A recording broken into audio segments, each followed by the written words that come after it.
ഇന്ന് തന്നെ ഡൗൺലോഡ് ചെയ്യൂ. കാണൂ നിങ്ങളുടെ ഫേവറേറ്റ് ഷോസ്. ഇവള് തന്റെ ആരാ? നിങ്ങൾ തമ്മിൽ എന്താ ബന്ധം? എന്റെ പേരും പറഞ്ഞ് എനിക്ക് ഇഷ്ടമല്ലെങ്കിൽ പോലും ദുർഗ ഇവിടെ വരുന്നത് ന്യായീകരിക്കാനെങ്കിലും പറ്റും. ഇവളുടെ വാലേ തൂങ്ങി കിരൺ എന്തിനാ ഇങ്ങോട്ട് വരുന്നേ? അഷിതേ, ഞങ്ങൾ രണ്ടുപേരും ധ്വനിയെ പഠിപ്പിക്കുന്ന അധ്യാപകരാ. ആ കഥയൊന്നും നീ എനിക്ക് പറഞ്ഞു തരണ്ട. ഈ വീട്ടിൽ നിന്ന് എനിക്ക് കല്യാണാലോചന വന്നപ്പോഴേ നിനക്ക് കണ്ണുകടി തുടങ്ങി. അന്ന് മുതല് ഈ വീട്ടിലുള്ളവരുമായിട്ട് അടുപ്പമുണ്ടാക്കാൻ നീ പ്ലാൻ ചെയ്യുന്നുണ്ട്. അതിന് നീ തേടിയ വഴിയാണ് ധ്വനി.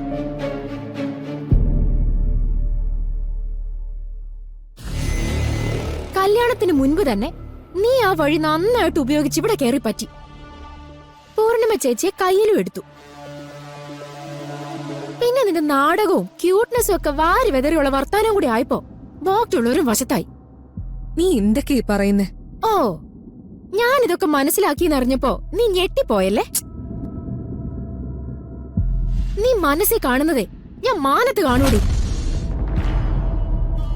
ഇനി നിന്റെ ഉദ്ദേശം എന്താണെന്നും എനിക്ക് നല്ലോണം അറിയാം. എനിക്ക് കിട്ടിയ സൗഭാഗ്യങ്ങൾ കണ്ട് കണ്ണും മഞ്ഞളിച്ച് കുശുമ്പ് മൂത്ത് നിനക്ക് എന്നെ ഇവിടുന്ന് എങ്ങനെയെങ്കിലും പുറത്താക്കണം. അഷിതേ, ഞാൻ സ്വപ്നത്തിൽ പോലും ചിന്തിക്കാത്ത കാര്യങ്ങളാ നീ പറയുന്നേ. നീ സ്വപ്നത്തിൽ ചിന്തിക്കുന്നുണ്ടാവില്ല, പക്ഷെ ഓണർന്നിരിക്കുമ്പോ നീ നന്നായിട്ട് ചിന്തിക്കുന്നുണ്ട്.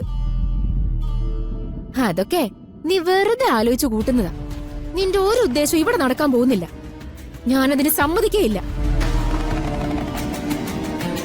ഇനി നീയോ ഇവനോ ഈ വീടിന്റെ പടി ചവിട്ടിയ എല്ലാവരുടെ മുന്നിൽ വെച്ച് ഞാൻ അപമാനിച്ച് ആട്ടി ഇറക്കി വിടും. അതുണ്ടാവണ്ടെങ്കിലേ, നിനക്കൊക്കെ ഒരു തരിയെങ്കിലും ഉളുപ്പുണ്ടെങ്കിലേ എന്റെ സ്വൈര്യം കളയാനായിട്ട് ഇനി ഇങ്ങോട്ട് വരരുത്.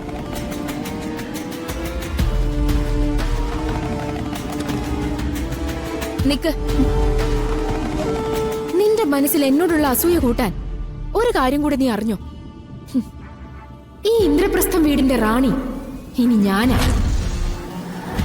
ഞാൻ തീരുമാനിക്കുന്നത് ഇവിടെ നടക്കൂ. പൂർണിമ ചേച്ചിയെ കയ്യിലെടുത്ത് ധ്വനിയുടെ പേരും പറഞ്ഞ് ഇനി ഇവിടെ കയറി ഇറങ്ങാൻ നോക്കിയാല് എനിക്ക് കുറച്ച് കടന്ന കൈകൾ ചെയ്യേണ്ടി വരും. അതെന്നെ കൊണ്ട് ചെയ്യിക്കുന്നത് നിങ്ങൾക്കാർക്കും നല്ലതിനായിരിക്കില്ല. കല്യാണം കഴിക്കാനാണെന്ന് പറഞ്ഞേ രാവും പകലും ഇല്ലാതെ ഇവന്റെ കൂടെ ഇങ്ങനെ കറങ്ങി നടന്നേ നിന്റെ അമ്മ ഉണ്ടാക്കി കൊടുത്തതിനേക്കാൾ ചീത്തപ്പേരെ നീ കുടുംബത്തിനുണ്ടാക്കി കൊടുക്കരുത് ദുർഗ.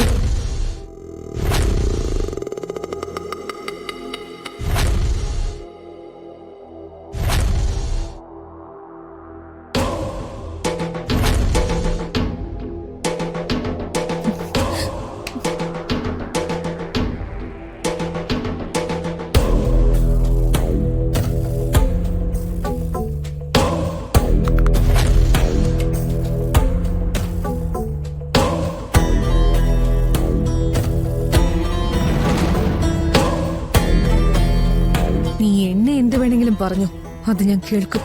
പക്ഷേ വെറുതെ എന്റെ അമ്മയെ പറഞ്ഞ ഞാൻ എപ്പോഴും കേട്ട് നിക്കണമെന്നില്ല.